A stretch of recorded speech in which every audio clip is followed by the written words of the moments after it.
Hello everybody and welcome back to another episode of the Weekly Waffle. We're back for season 2 essentially for this new season, new Weekly Waffle, same old people. I'm Lewis and I'm joined by Tom and Callum, and we've had a little bit of a revamp, a couple of changes.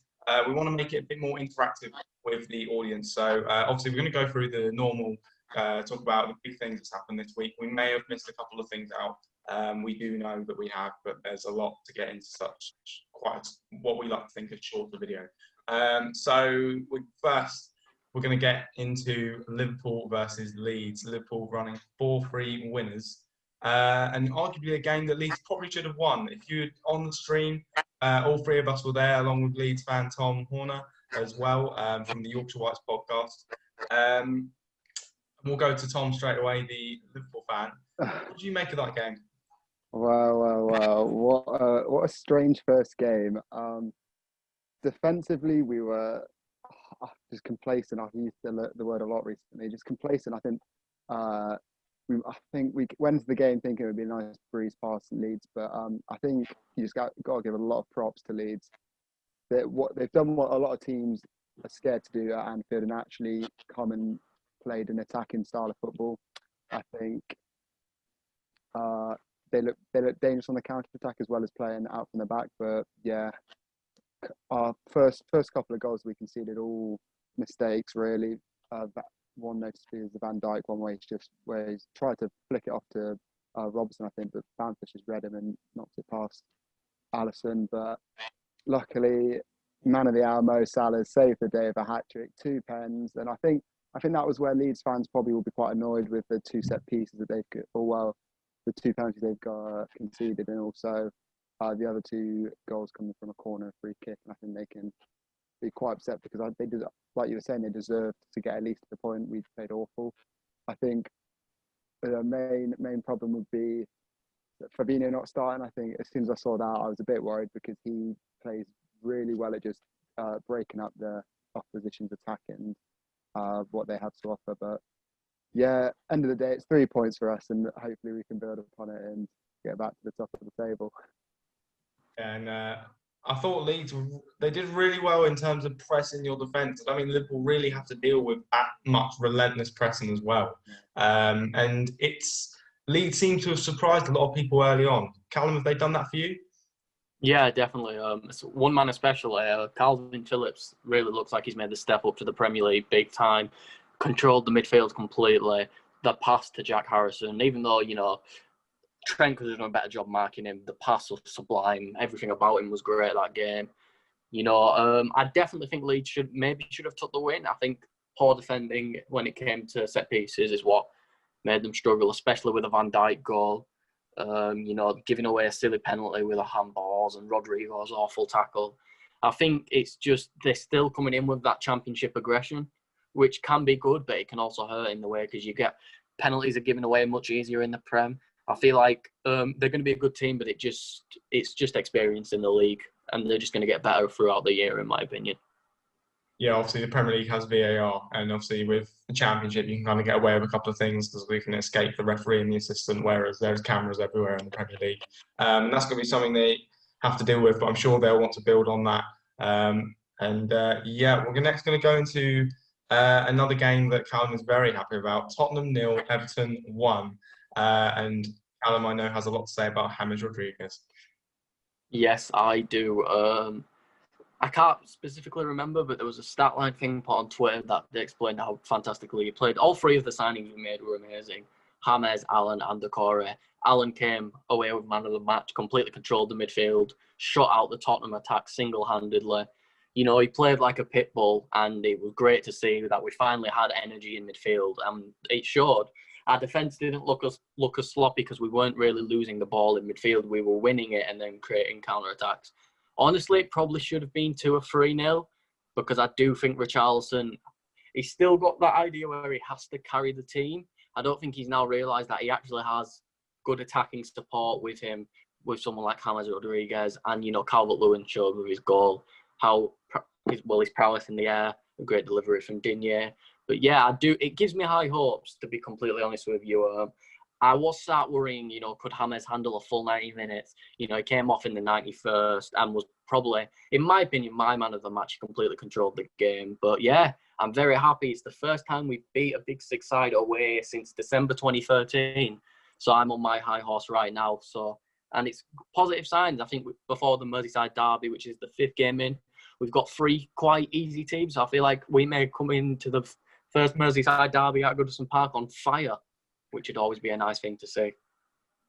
And obviously, Everton getting heaps of praise, but you've got to also look at the other team that they beat, Tottenham. I thought they made a lot of rash substitutions. I think Mourinho kind of lost his head a little bit and was just kind of throwing players on to try and get an equaliser, but it didn't really look like that was going to happen, Tom.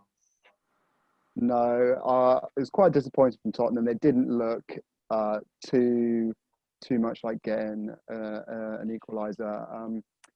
Have we seen Mourinho absolutely lose his head? I don't know. Can he revive Tottenham still? It's up for debate, but they definitely need to improve from that performance if they want to challenge for top 4, even top 6 at this rate with Everton pushing. But yeah, he's got a lot on his hands, Mourinho has. Yeah, I think there's going to be a lot of teams that are going to be pushing for those top 6 positions. The likes of Wolves, Southampton, Leicester, Everton, all these teams are going to be pushing up. And it's going to be a tough one, but we will move on to one of the teams that we mentioned, Arsenal. And I know, Tom, you definitely looked for them, Arsenal. What did you make of Arsenal's performance? Well, Arsenal fans can be smiling with the return of the Premier League. Their attack looked very, very good, I have to admit. Willian seems to be a great signing they brought in. Fancy Premier League players as well. Be happy if he's in their team with 3 assists. But yeah, Aubameyang and Lacazette amongst the goals, as well as their new signing Gabriel at the back. I think he looks like a good solution to what the problem last season with their defence. Obviously, it's good to see that they've got Leno back in goal after his injury, and it's looking like Martinez has gone to Aston Villa now, which we might cover in a bit. But yeah, I think Arsenal fans can be happy with that performance. Fulham didn't really look like they'd challenge Arsenal at all that game. They got into some good attacking positions, but the final pass and shot wasn't quite there, and they didn't challenge Leno too much. But yeah, if you're an Arsenal fan, you're happy sitting top of the table for once. Yeah, and I think one thing we do also have to mention, I know Callum, you didn't watch the game, but you might have seen this, the bust-up between Eddie Nketiah and Danny Ceballos before the game. Is that something Arsenal fans should be worried about? No, it's not at all. It's a common thing, when you're playing in a team sport. Danny Ceballos seemed to go in a little bit too hard on a tackle when they were playing the little where you pass it around the man in the middle. Ceballos flew in a little bit and they got a bit angry with each other. Some words were probably exchanged that the other might not have liked. They got in a bit of a shouting in a pushing match. But as shown on Ceballos' Instagram story, it's all fine. Bust-ups like this happen every now and again. There were no fists thrown. Probably just a few angry words and a few shoves. It happens. Everyone will move on. I don't think Arsenal have to worry about it at all. Okay, so just a quick mention about the Championship as well. Obviously, that kicked off this weekend as well. And I think one result I do just want to mention quickly is that Brentford losing 1-0 to Birmingham. Obviously, not a mass exodus, but of their best players anyway. Obviously, Ollie Watkins leaving. We will get into the depth of that a little bit later on. Said Benrahma and David Raya not in the match squad, and they paid the price losing 1-0 to a Birmingham side who looked pretty decent. So yeah, I thought I'd just give that a little bit of a mention.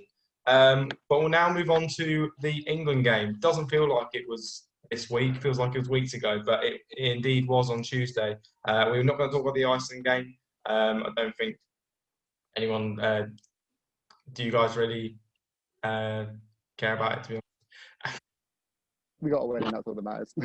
Yeah, we probably argued for the scored a lot, but the game that was this week was Denmark 0, England 0, and Gareth Southgate with some questionable tactics, Tom. Yeah, it was a very strange team that he put out. It was almost quite a negative team with both Calvin Phillips and Declan Rice in the midfield. I think we could have gone for someone like Grealish. We saw when he came on that he was ecstatic and creating a lot of good chances.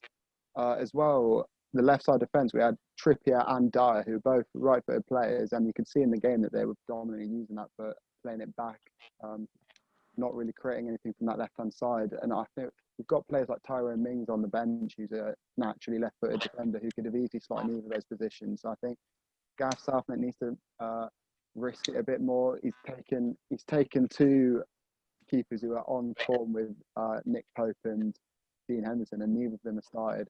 Albeit we did keep 2 clean sheets, and Pickford didn't have much to do. But it would have been nice to have seen either one of those keepers start. But I think the formation wise, we had a couple players missing. We had Maguire missing, Greenwood and Foden. But I think, as an England standpoint,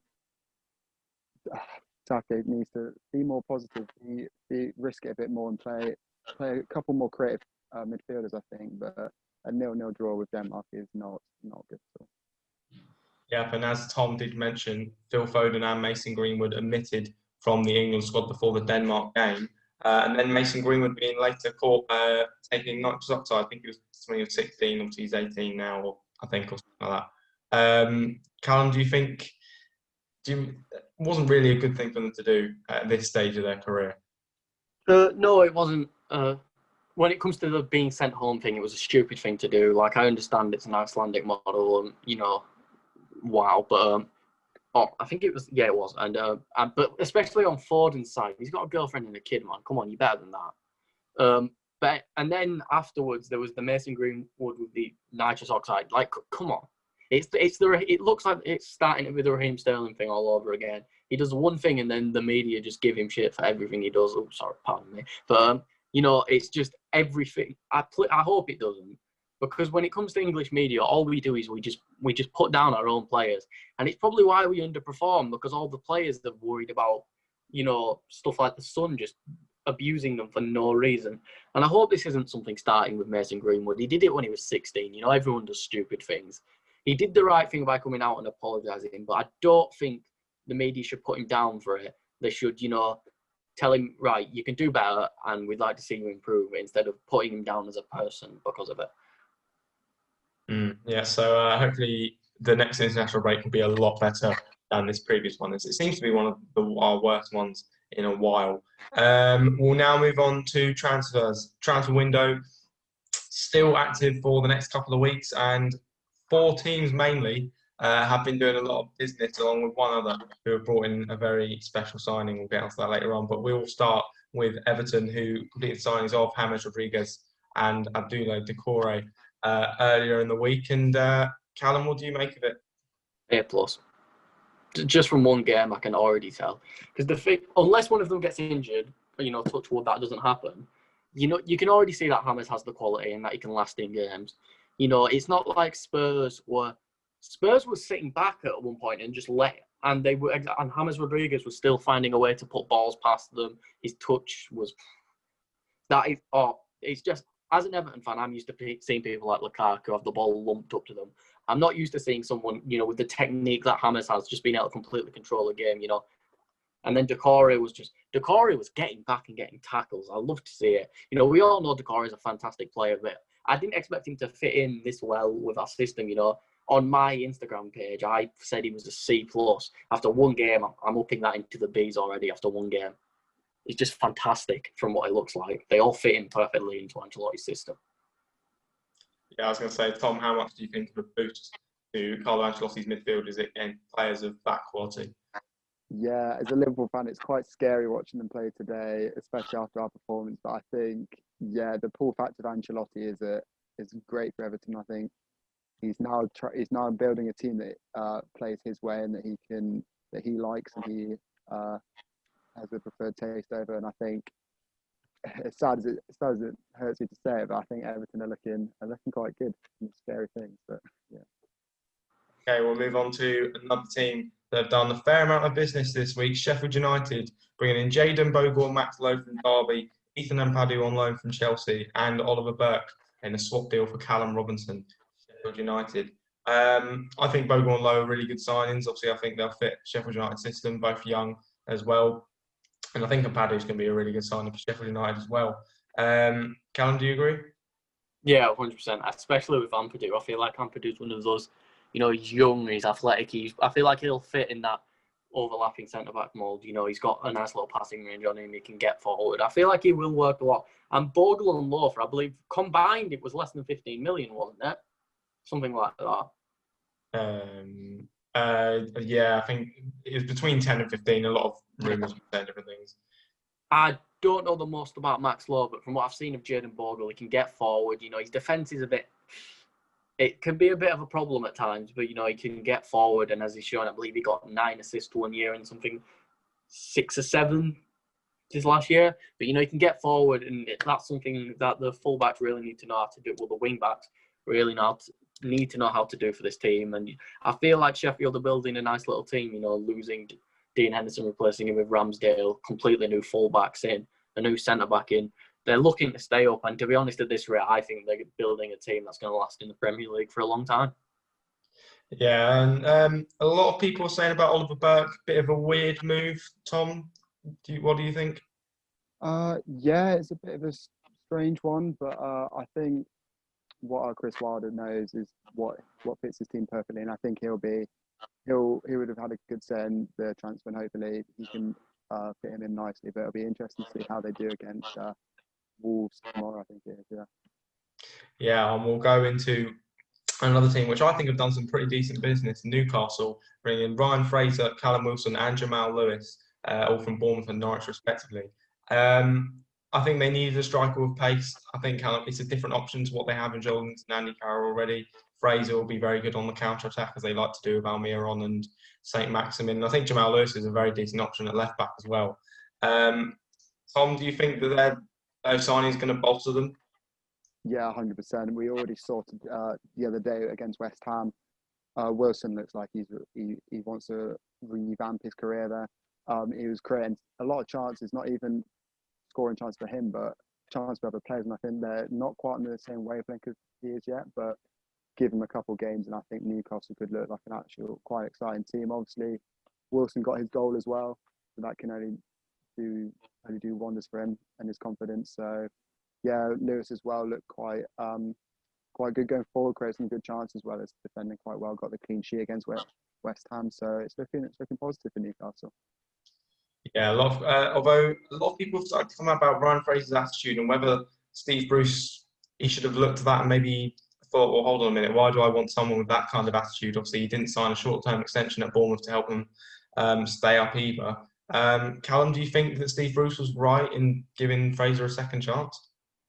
Yeah, 100%. Because the thing is, they've got leaders. Oh, I do apologise. They've got leaders in that Newcastle team like Jamal Lascelles and stuff like that. People who can lead a team. You know, they aren't going to take any of it from Fraser. And I do think it's something they needed to do because they do need to improve that team. And if you bring talent in like Wilson, Fraser, like if you look at that Newcastle attack now, it is dangerous. On the counter especially, Wilson's got blistering speed along with Fraser. Then you've got the technical ability of St. Maximin. Fraser got, 9 assists? Or was it 10? He did really well in that year. He did really well in that year for Bournemouth. So if he can hit full form, and then you've got Jamal Lewis, who had bags of potential, and I think didn't get mentioned enough because he played on the same team as Max Aarons. But yeah, I honestly think Newcastle, after all these signings, I've been watching how they played against West Ham, you know, might spoil something here, but my tip to, you know, sneak into the top 10 this year. Well, bold statement. And Fulham also brought in 3 signings over the week as well. Kenny Tete from Lyon, the Champions League semi-finalist. Ola Aina from Torino, obviously a former Chelsea loanee, as a lot of their players are. And Alphonse Areola as well from PSG. Are we seeing, this reminds me, the type of signings it reminds me of when they were last up and obviously they went down and spent a lot of money. Tom, do you think we'll see a repeat? Well, yeah, it's a weird one considering their performance yesterday wasn't the best against Arsenal. But yeah, it's strange because they do bring in players with experience. Areola, obviously, experience in the big leagues, as well as Pete that you said in the Champions League as well. But it's whether Scott Parker can really get this team working together with the new signings and then bring in their experience in the later games in the Premier League. But we'll have to wait and see. I think it's all in Scott Parker's hands now, which has got to see how well he can adapt the team towards them. Yeah, I was going to say, Callum, do you think he can make all these brand new signings gel? Because it didn't work last time. Well, I think everyone already knows my opinion on Scott Parker. Just bleh. He's just. It showed against Arsenal, man. I understand Arsenal have got a good attack, but Fulham's defence was non-existent. You know, maybe like Areola and stuff will, you know, improve that because, you know, I think Rodak's one of those people that would be a really good keeper in the Championship, but just not ready for that step up. But, you know, I just don't see it. Like, I think the signings are much better than what they made last time. I think they have made much better signings and much smarter signings than they did. I think especially Anthony Robinson is someone I could see as an Everton fan really making that step. But I just don't think they've got the juice to stay up. I think it's just going to be they come straight up, they fight, but then I think they finish at bottom. Just rock bottom. Oh, wow, okay. And then we'll move on to, besides Everton's transfers, arguably the biggest transfer of the week, Ollie Watkins moving to Aston Villa for a reported 28 million, rising to 33. Overpriced, Callum? Yes, massively. Like, that's not got anything to do with Ollie Watkins, though. That's the thing. That's got nothing to do with Ollie Watkins. But 28 million, like, there must have been a bidding war going on.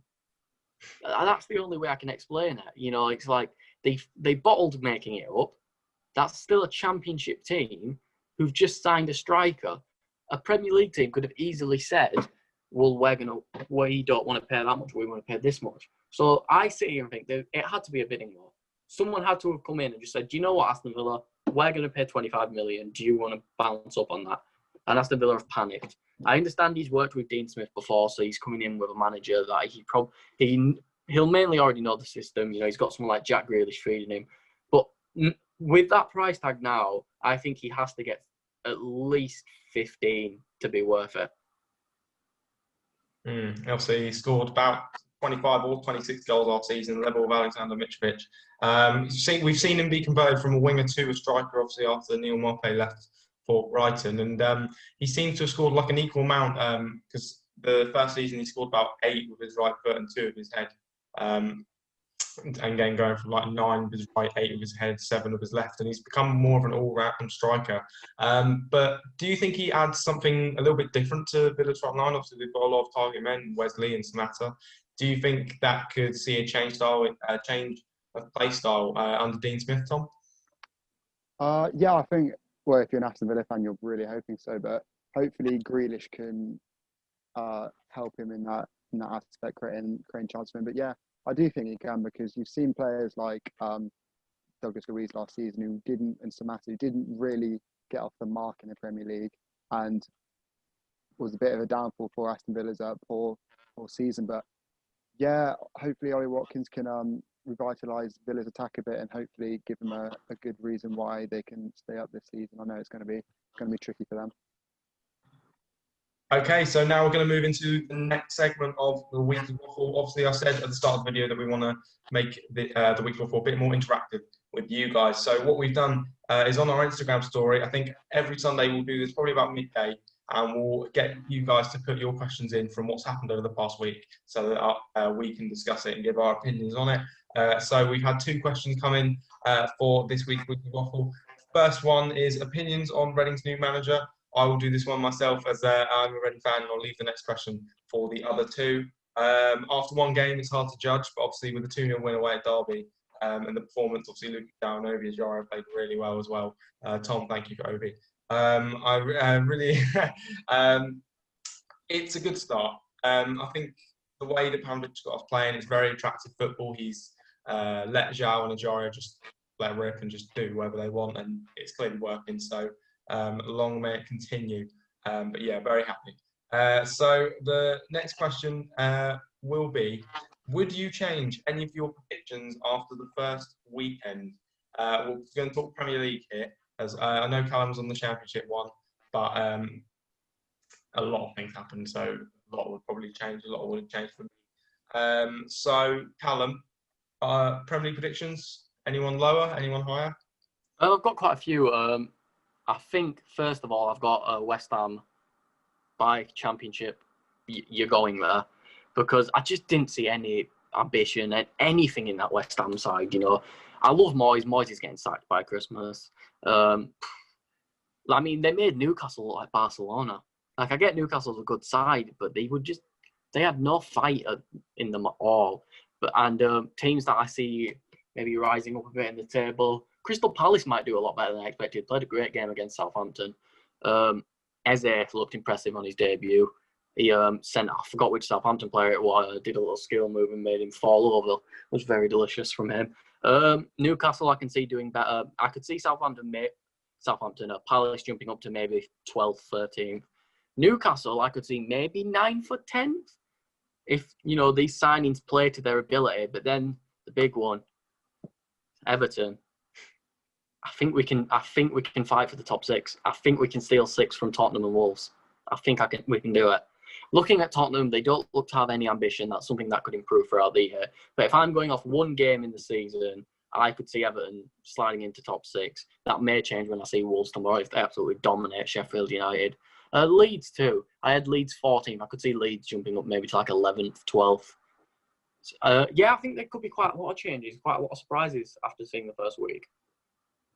Okay, and then Tom, try and not give away the positions. Obviously, that will be coming in the Premier League prediction video. Just a quick little thing on that. We are sorry for the delay. We've been having a lot of technical issues the past week. It's been very frustrating. We will get that out to you as soon as possible, and we will keep you guys updated on our Instagram most likely. But Tom, without giving any positions away, because obviously you're in the video, anyone higher, anyone lower? Just 2 teams have gone for here, and I think Callum covered them quite well. I was quite harsh on Crystal Palace, and I think I forgot how much quality there was in the team already. There's like Townsend looked quite good at the weekend, so I'd definitely put them higher. I think they could do quite well actually. Zaha looked quite on form from what I talked about on the podcast there. And the other team, West Ham, I've done the classic that I feel everyone does every season. I thought they'd do quite well considering it's West Ham and they're a big name, but I didn't take into consideration. I think there's a bit of turmoil going on in the club with the board and managing everything there. So I would put them a bit lower than I did. They look like they're going to have a very troublesome season if things don't get sorted there. Bring some question on that. Right, so this is the final part of the weekly waffle. This is the big debate. Props to Jacob for coming up with the idea. Basically, I'm going to pose a question to 2 of the other people on the episode at the time, and basically they're going to give their opinion on it from different sides, and then you guys are going to put in the comments down below who you think won, and then next week we will say this person won. And then I think what we're going to do, we might put them all, everyone, depending on how many things they've done and then how many they've won, and we'll see who comes out on top based. We'll do the maths on it later on. But yeah, so this is something just a bit more interesting. So the question, we're going to give them 30 seconds each to explain their reasonings why. My question is, after this weekend, do you still think Liverpool will win the league? Tom's is Liverpool will win the league, and Callum's is Liverpool will not win the league. So you've got to give your reasons as to why. So Tom will be giving his reasons as to why Liverpool will still win the league after that performance against Leeds, and Callum's got to give reasons as to why he doesn't think Liverpool will win the league. Right, so I think we're going to go with Tom first. Tom, are you ready? I am ready indeed. Okay, so I've got a timer on my phone, 30 seconds. So your timer starts now. Okay, so the reason I think we're going to still win the league is it's first game of the season. We're a bit sloppy, still gassed over the winner, the Premier League win. I think we've got players coming like Kaita Minamino who are going to improve as the season goes on, and also we can get Thiago on a transfer. It's inevitable. It's going to happen in the next couple of days, and he'll really vitalise the team. We've got massive Ukanese slotting at centre back to improve Joe Gomez, and I think overall we've still got the quality. Salah showed it. We're still going to win the league a few times. Let's go. Okay, so that is Tom's 30 seconds up. Can Callum beat him or match it? So Callum, are you ready? Yes, let's go. So 3, 2, 1, go.